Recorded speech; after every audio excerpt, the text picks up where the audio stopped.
Il est l'heure du journal sur la télévision togolaise. Madame, Monsieur, bonsoir. Et voici les titres de cette édition. Les revendications formulées par le personnel du secteur de la santé trouvent réponse. Hier, après une réunion entre le gouvernement et le groupe de travail, de grandes mesures ont été prises. Vous écouterez le Premier ministre dans cette édition. Les magistrats togolais découvrent cette semaine le Vademecum, un guide juridique de traitement des contentieux fonciers dans notre pays. Une idée du gouvernement pour venir à bout justement de ces conflits. Et puis, la première vague des candidats au Hajj 2019 a pris son vol ce mercredi en direction de la Mecque. Et les fidèles d'Allah vont ainsi respecter le 5e pilier de l'islam. Voilà donc pour les titres. D'abord, sachez que le Conseil des ministres s'est réuni ce mercredi au palais de la présidence de la République sous la conduite du chef de l'État, Faure Esozimna Nyazingbe. L'essentiel de ce conseil est présenté par le ministre en charge de la communication, Folibazi Katari. Communiqué du Conseil des ministres du mercredi 24 juillet 2019. Le Conseil des ministres s'est réuni ce mercredi 24 juillet 2019 au palais de la présidence de la République sous la présidence de son Excellence M. Faure Esozimna Nyazingbe, président de la République. Au cours des travaux, le Conseil a adopté 3 projets de loi, adopté 5 décrets et abordé des divers. Au titre des projets de loi, le premier projet de loi adopté par le Conseil des ministres modifie et complète la loi numéro 96-004 du 26 février 1996 portant code minier en République togolaise, modifiée et complétée par la loi numéro 2003-012 du 14 octobre 2003. En effet, le code minier togolais, dans sa rédaction issue de la modification de 2003, n'a pas abouti à une révision réelle des droits fixes et des redevances minières, contrairement à ce qui s'est fait dans les autres États membres de l'UMOA, sur lesquels le Togo s'est pourtant aligné pour déterminer sa fiscalité minière. Cette situation engendre des pertes énormes de revenus à l'État. Par conséquent, il s'avère indispensable de procéder à la modification de certaines dispositions du code minier en prenant également en compte, par anticipation, des dispositions du nouveau code minier de l'UMOA qui, une fois adopté, sera d'application d'office par tous les États membres. Bien plus, la modification du code minier vise à prendre en compte les nouveaux enjeux du secteur minier liés notamment aux principes et exigences de transparence et de gouvernance dans l'industrie extractive à la suite de l'adhésion volontaire du Togo en 2010 à l'initiative pour la transparence dans les industries extractives. La modification introduit dans la liste des définitions les nouveaux concepts retenus par le code minier de l'UEMOA et renforce les sanctions prévues en les alignant sur les dispositions du nouveau code pénal afin de dissuader les activités illicites dans le secteur. Le code ainsi renforcé permettra au secteur minier de contribuer davantage à l'atteinte des objectifs du plan national de développement, notamment les axes 2 et 3. Le deuxième projet de loi, adopté par le Conseil des ministres, porte autorisation de la ratification du protocole à la Charte africaine des droits de l'homme et des peuples relatif aux droits des personnes âgées, adopté le 31 janvier 2016 à Addis Abeba. Le protocole vise à inciter les États parties à adopter des politiques et prendre des mesures devant permettre aux personnes âgées de jouir pleinement de leurs droits sur un pied d'égalité avec les autres membres de la société. La ratification de ce protocole est conforme à l'engagement de notre pays de poursuivre sa politique en faveur de la protection des couches vulnérables. Le troisième projet de loi adopté par le Conseil des ministres est relatif à l'alimentation scolaire.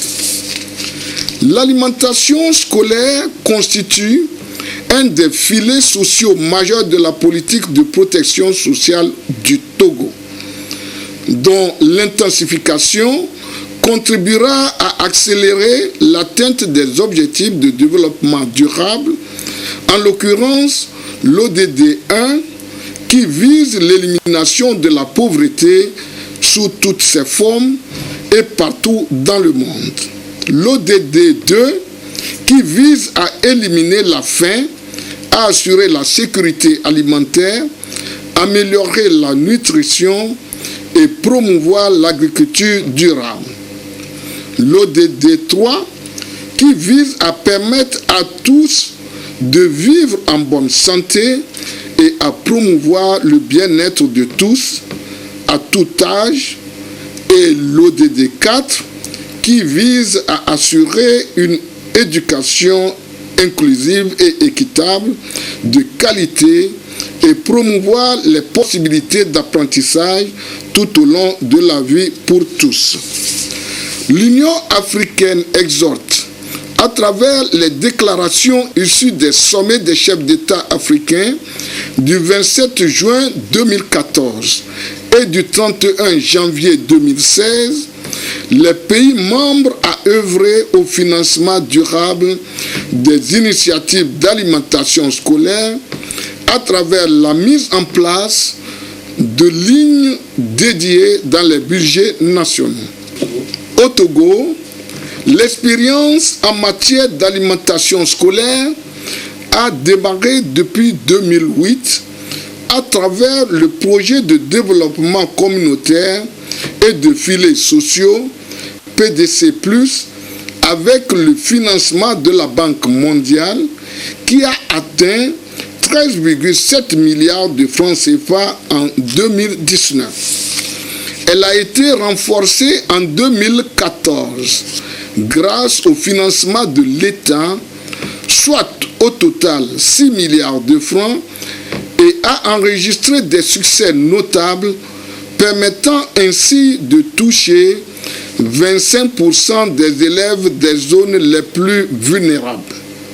Toutefois, des défis restent à relever pour réaliser pleinement le potentiel de l'alimentation scolaire, notamment la mise en place d'un cadre juridique pour un encadrement efficace, la définition des conditions maximales pour son opérationnalisation et la mobilisation des ressources.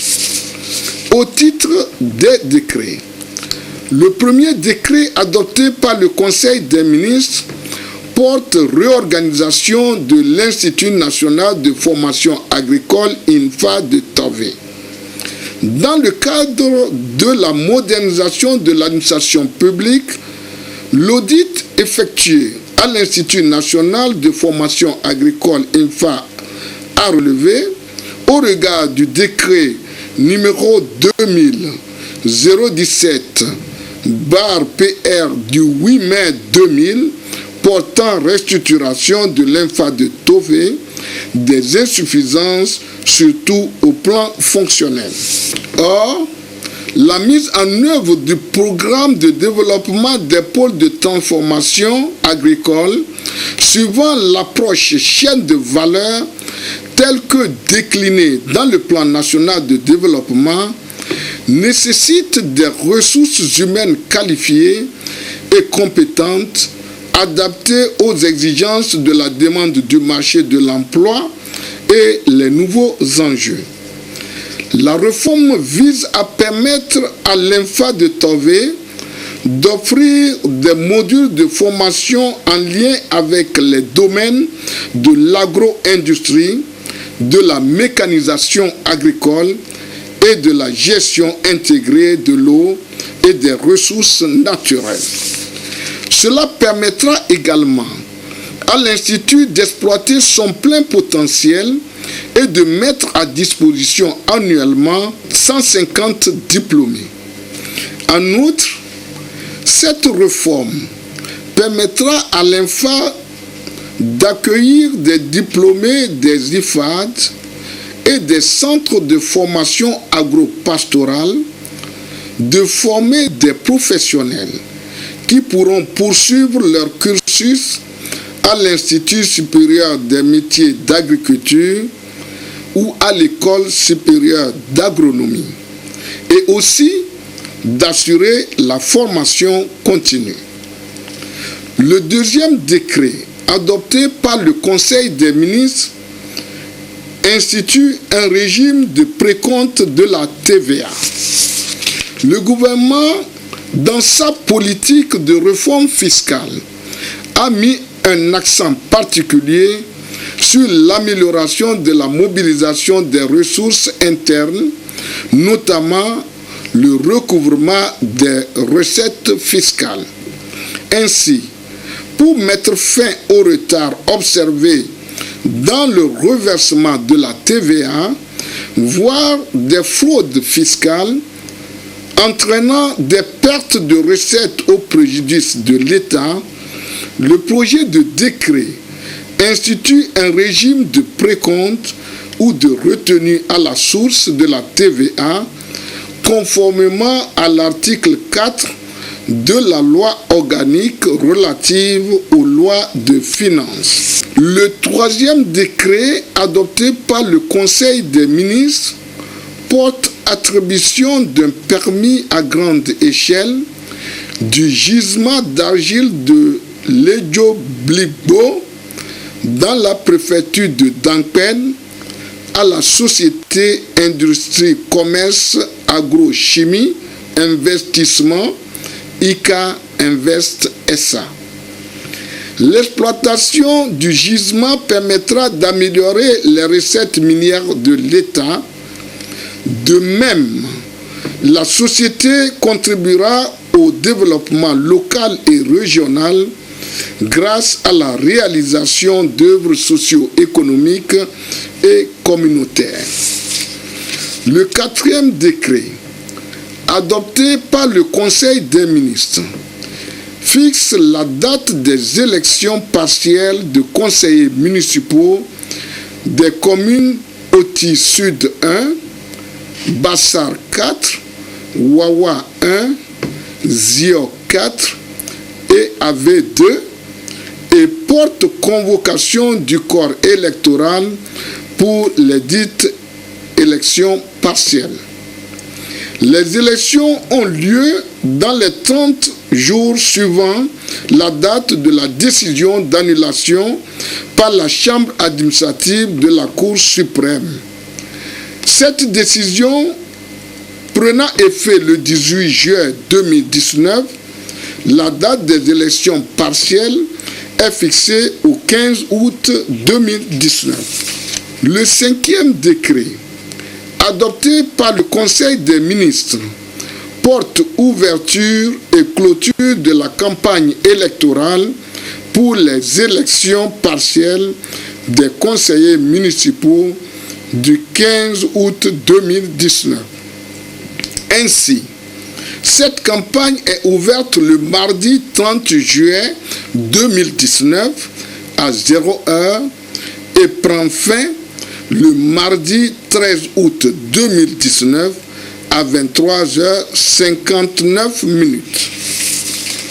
Au titre des divers, le premier divers présenté par le ministre chargé de la fonction publique est un compte rendu au Conseil de la rencontre le 23 juillet 2019 entre le Premier ministre et les organisations syndicales et professionnelles du secteur de la santé autour des revendications et préoccupations relevées dans le rapport du groupe de travail remis le 20 février 2019.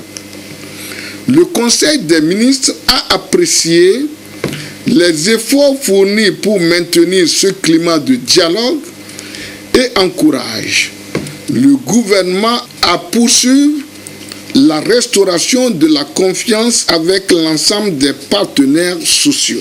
Le deuxième divers, présenté par le ministre chargé des Sports, est relatif à l'organisation de la 6e édition de la Nuit du football africain, événement qui sera décliné en 3 activités, à savoir un panel sur la contribution du sport au développement de nos États, le match de gala au stade de Kégué rénové et un dîner de gala. Fait à Lomé le 24 juillet 2019, le Conseil des ministres. Et pour permettre justement au public sportif togolais de vivre cet événement inédit qu'est le match de gala qui opposera les légendes du football togolais à celles du continent africain, le président de la République, son Excellence M. Faure Esozimna Nyazingbe, offre gratuitement l'entrée au stade de Kégué le samedi 27 juillet 2019 à partir de 15h. Quelle suite donner au rapport prenant en compte les revendications du personnel de la santé? Une rencontre a eu lieu hier à la primature entre le gouvernement et le groupe de travail composé des différents syndicats du secteur de la santé. Présidé par le Premier ministre Comissé Lom Klassou, la réunion a mis en lumière les grandes décisions prises par le gouvernement pour répondre justement aux différentes préoccupations du personnel du secteur de la santé. Quelles sont alors ces mesures? Yves Agbevivi nous en parle. Au mois de février passé. Voici le document sur la table du gouvernement depuis 5 mois. Remis par le groupe multi-acteurs composé des agents de l'administration et du secteur de la santé, il est le résultat d'un travail de terrain et propose des solutions aux difficultés et problèmes inhérents au secteur de la santé au Togo. 5 mois pour le gouvernement d'examiner point par point le contenu en vue de donner une suite favorable aux aspirations du corps médical. À cette rencontre, pour donner suite aux 10 rapports, le chef du gouvernement Comissé Lom Klassou a d'abord exprimé sa gratitude au personnel de la santé pour la patience dont il a fait preuve ces derniers temps. Le Premier ministre annonce les grandes mesures prises par le gouvernement. Le gouvernement, sous la haute impulsion du président de la République, son Excellence M. Faure Esozimna Nyazingbe, a examiné avec célérité et responsabilité le contenu du dit rapport articulé en 4 principaux axes, à savoir le statut particulier du cadre du personnel médical, paramédical et technique de la santé. 2. La bonification d'ancienneté. 3. La protection sociale et les mesures de sécurité en faveur du personnel soignant. Et 4. L'amélioration et le renforcement du système de santé. En ce qui concerne le statut particulier du cadre du personnel médical, paramédical et technique de la santé, je voudrais saluer l'initiative du projet de statut contenu dans le rapport et vous rassurer que le gouvernement, dans une démarche participative à laquelle vous continuerez à être associés, s'inspirera de ce document pour élaborer et adopter des règles répondant aux réalités et contraintes du secteur de la santé. Pour ce qui concerne la bonification d'ancienneté, le gouvernement a accédé favorablement à votre doléance en décidant d'accorder une bonification d'ancienneté aux contractuels des formations sanitaires publiques une fois admis aux différents concours d'entrée à la fonction publique. D'ailleurs, nous avons donné des instructions au ministre de la fonction publique ici présent et de l'économie et des finances afin qu'il traite avec célérité tous les dossiers qui leur ont été soumis. Dans la même dynamique, le gouvernement poursuivra les efforts en accordant un quota aux contractuels lors des concours de recrutement dans la fonction publique. Sur l'initiative du chef de l'État, des démarches sont déjà en cours afin de doter les CHR et les CHU de scanners performants. À tout ceci s'ajoutent naturellement les 5 cliniques mobiles déjà mises à la disposition dans les régions. D'autres grandes décisions du gouvernement trouvent leur aboutissement dans l'ambitieux plan national de développement lancé le 4 mars dernier. Le secteur de la santé étant un maillon essentiel du mandat social du chef de l'État, la protection sociale et les mesures de sécurité en faveur du personnel soignant sont entièrement prises en compte dans l'axe 3 du PND. Un axe urgent dont les fruits sont déjà palpables sur le terrain par la construction, la réhabilitation et l'équipement de 79 formations dans les 6 régions sanitaires. Le gouvernement entend, dans la même perspective, renforcer les plateaux techniques des différentes régions sanitaires et leur doter de scanners. À ce sujet, les démarches sont suffisamment avancées et le chantier de l'hôpital Saint-Péregrin en est une parfaite illustration. Des mesures idoines que le gouvernement entend, accompagnées par l'extension du système de l'assurance maladie au-delà de l'INAM et de Scolassure qui font déjà leur preuve pour le bien-être des populations. Dans sa déclaration, le gouvernement opte pour une approche holistique et mise sur le capital humain. En vue de doter les centres de soins en personnel qualifié, des écoles paramédicales ont été ouvertes dans chaque région. De même, le secteur de la santé bénéficie d'efforts constants en matière de recrutement. À cet effet, je voudrais annoncer ici même que les résultats du dernier concours de recrutement seront proclamés dans les brefs délais. En outre, le gouvernement étudie la possibilité d'un autre concours de recrutement en faveur du secteur de la santé. Concernant les autres préoccupations spécifiques que vous avez exprimées relatives à la protection et à la sécurité du personnel soignant, le gouvernement y accordera toute l'attention requise. Ceci dans un esprit de concertation et de dialogue soutenu. Tous ces acquis ne peuvent se pérenniser et se renforcer que dans un climat de paix, de sécurité et de stabilité, climat auquel chacun de nous est appelé à contribuer pour que nous soyons tous bénéficiaires de l'émergence de notre pays, le Togo. Le gouvernement vient ainsi de donner suite aux revendications et préoccupations du personnel de la santé et rassure de son entière disponibilité à continuer le dialogue. Le Premier ministre, commis Selon Klassou, insiste sur la retenue des uns et des autres pour préserver le climat de sérénité en vue d'accompagner la réalisation du plan national de développement. Après donc 5 mois donc après la présentation du rapport du groupe de travail du secteur de la santé, le gouvernement donne une suite favorable aux revendications du corps de la santé. C'était hier donc à la primature en présence des membres du syndicat du secteur, et d'importantes décisions ont été annoncées par le chef du gouvernement. Vous l'avez donc suivi, et ces annonces ont été suivies de débats. Le résumé des travaux avec Ekoy Salah. Voici le document qui a fait l'objet d'études par le gouvernement 5 mois durant. Un rapport d'une centaine de pages produit par les syndicats du secteur de la santé avec pour objectif l'amélioration du secteur de la santé. D'importantes décisions annoncées ici par le chef du gouvernement, commissaire Lomklassou, en réponse aux revendications posées dans ce rapport, ont suscité de débats.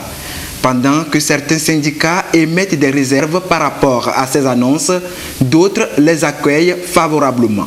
Le président du groupe de travail sur le secteur de la santé espère que ces mesures ne tarderont pas à être exécutées. Nous allons écouter le gouvernement et nous allons retourner rendre compte à la base par rapport à ce qui a été dit. Et la base appréciera par rapport à ce qu'on nous a dit aussi. Ce qui est bien à savoir, c'est que le gouvernement a dit qu'il fait ce qu'il dit et qu'il dit ce qui doit être fait. Et que dans les jours à venir, ils auront à proclamer les résultats et à organiser à la suite un concours pour recruter encore dans la santé. Dans ces échanges, le ministre de la Santé est revenu sur les efforts qui se font sur le terrain pour l'amélioration des conditions de vie et de travail, mais aussi des soins de santé au Togo. Pour ce qui est des équipements, quand on prend l'imagerie en médecine, on sait qu'il y a 3 niveaux. Le premier niveau, c'est radio et échographie. Le deuxième niveau, c'est scanner. Et le troisième niveau, c'est IRM. Bien évidemment, tout le monde ici sait qu'il ne faut pas faire le deuxième niveau si on n'a pas le premier niveau performant.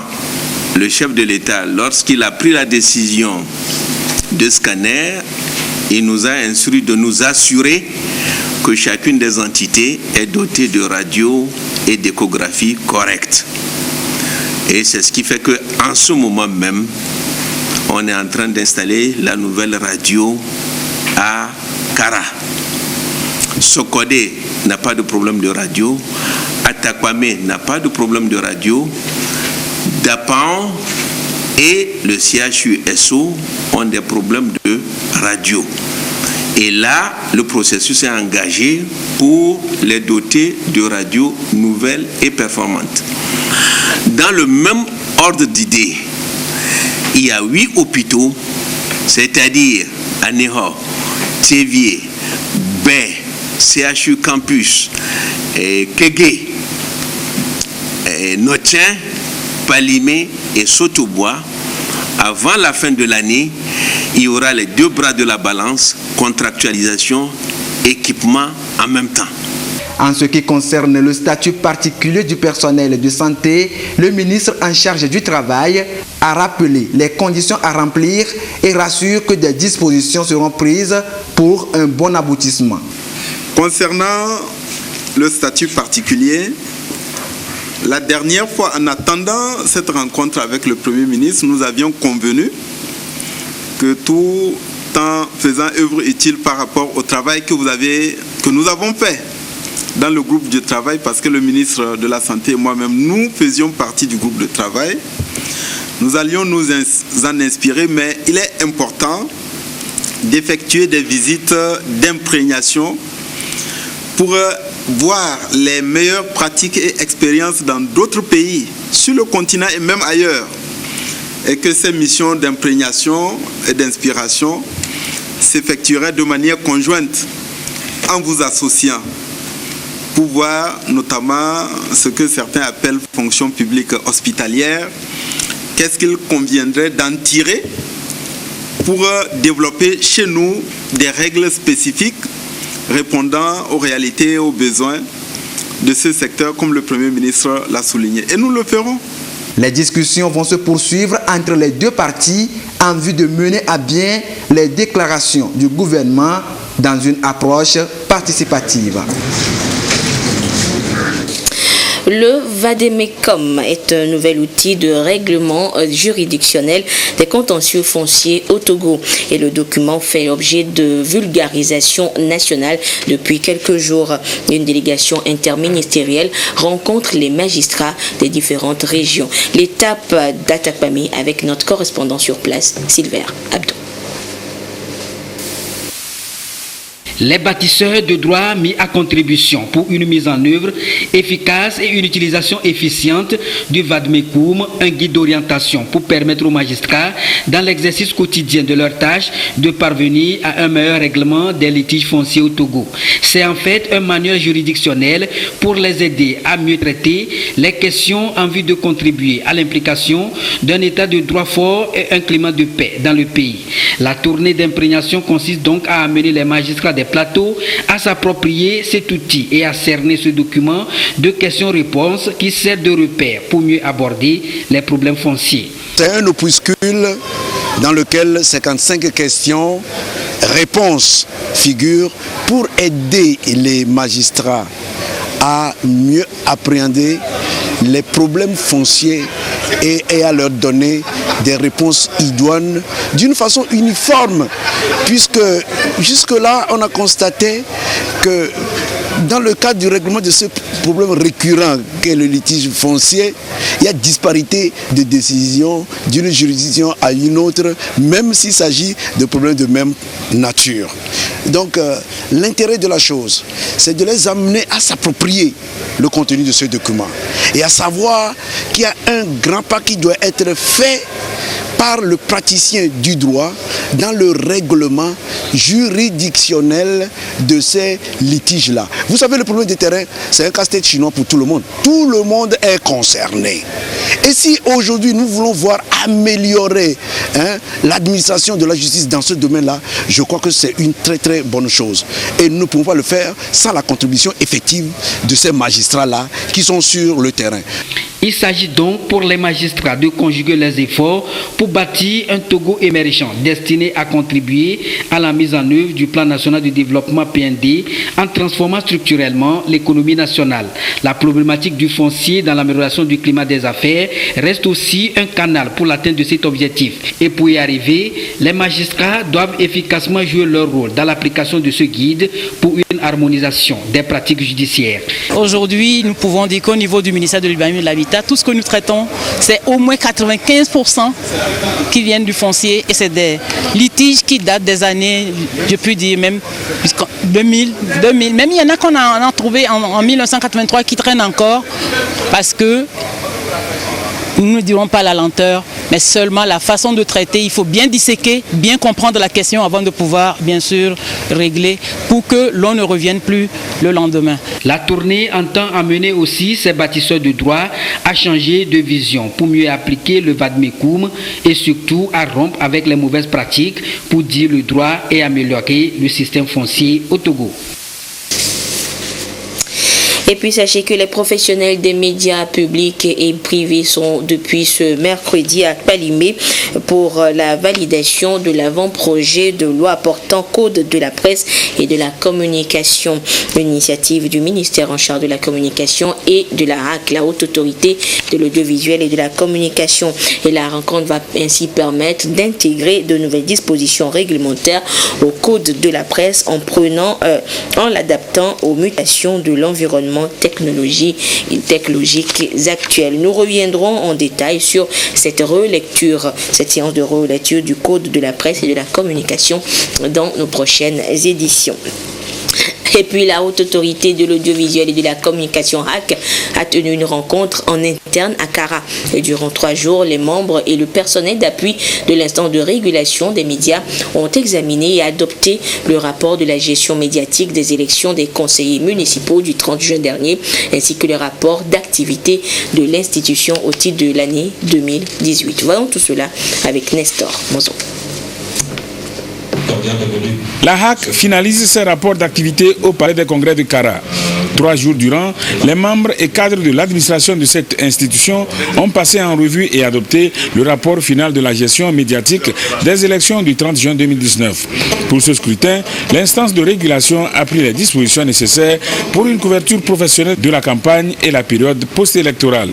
Au cours de cette rencontre, la HAC a procédé également à l'étude et à l'adoption de son rapport d'activité 2018. Pour ce qui est des élections des conseillers municipaux, à l'issue de ce scrutin, chacun des membres des PAJ sur l'ensemble du territoire a élaboré un rapport que nous avons fusionné pour avoir un rapport général qui va être adopté, ce qui va nous permettre de tirer clairement les conclusions, de tirer les leçons de la gestion de ces élections municipales, de voir ce qui a marché, ce qui n'a pas marché, dans l'objectif d'améliorer les prestations des médias à l'occasion des prochains scrutins.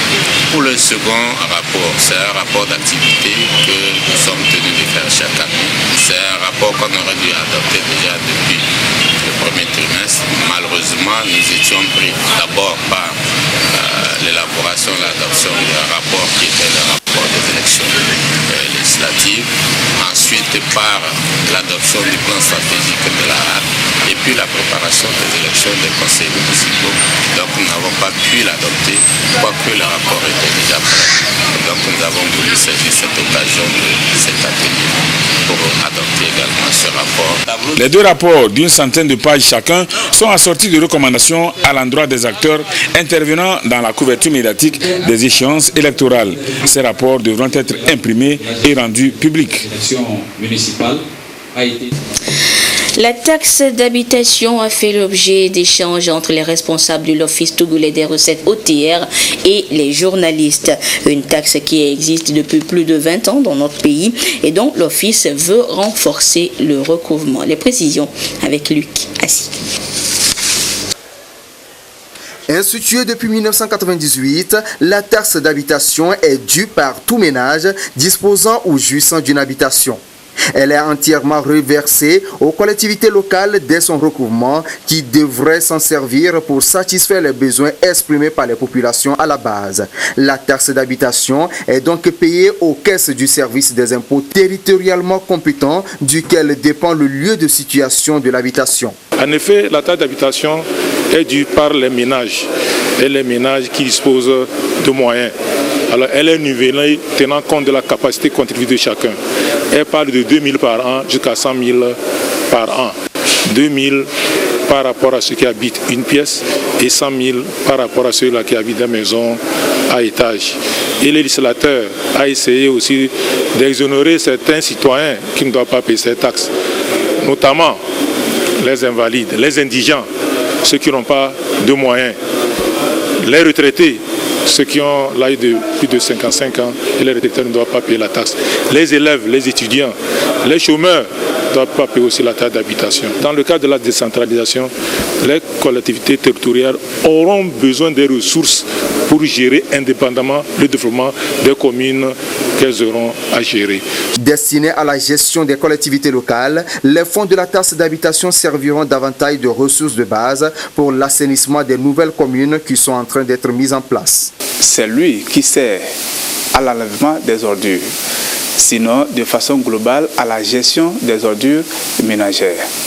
Donc partant de la collecte, du transport et du traitement de ces ordures ménagères, c'est le produit de cette taxe d'habitation qui va servir.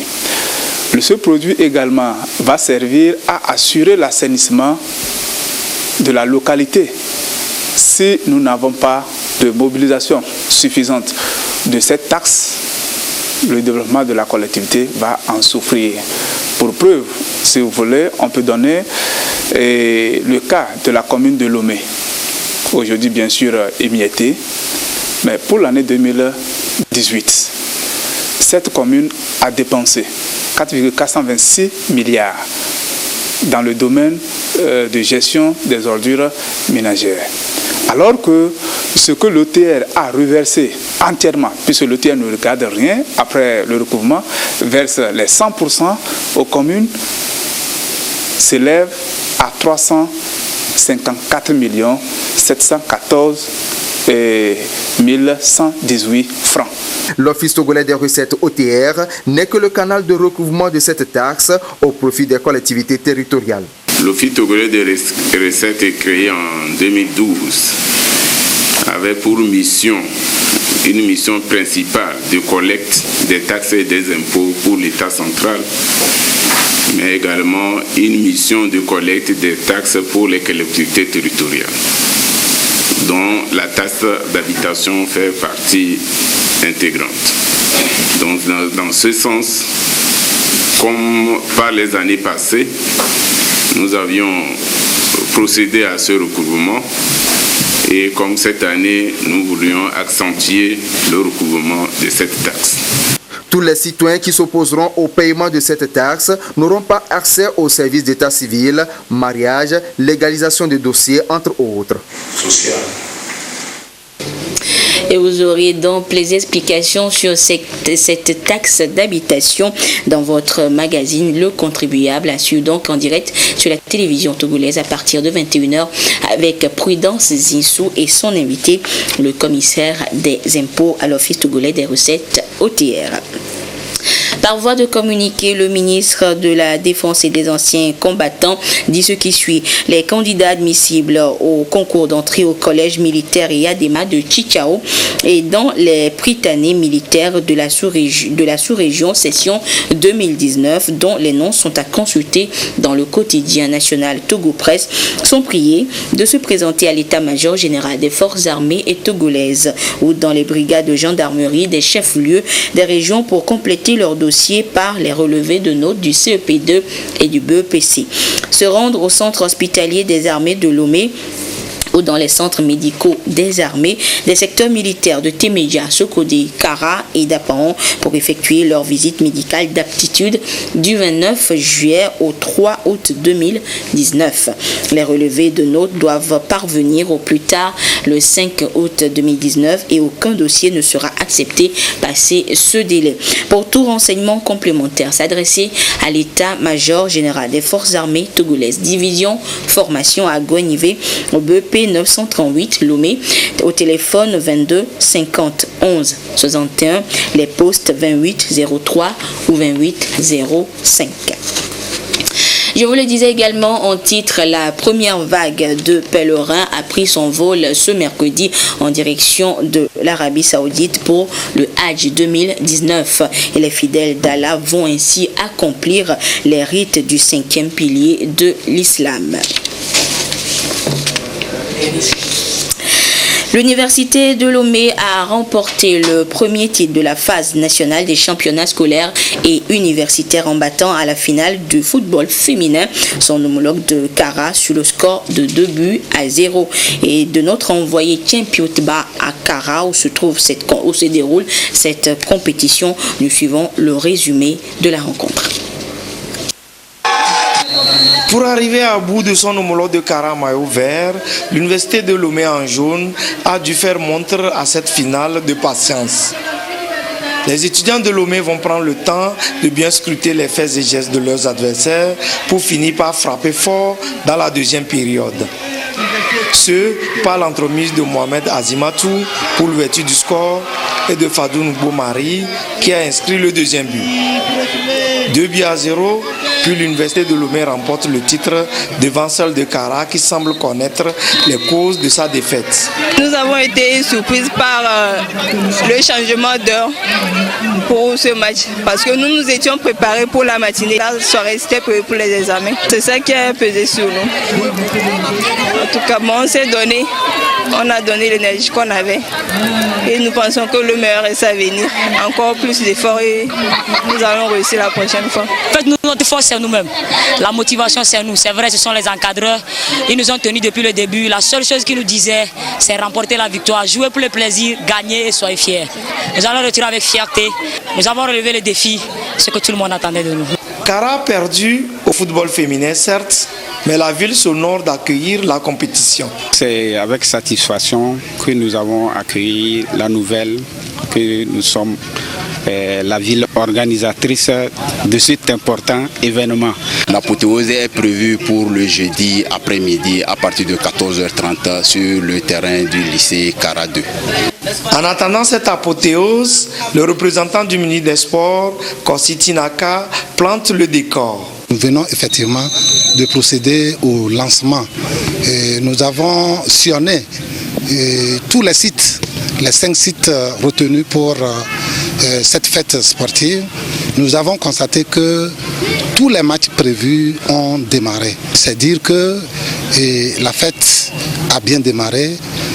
Nous osons croire qu'elle va continuer et finir en toute beauté.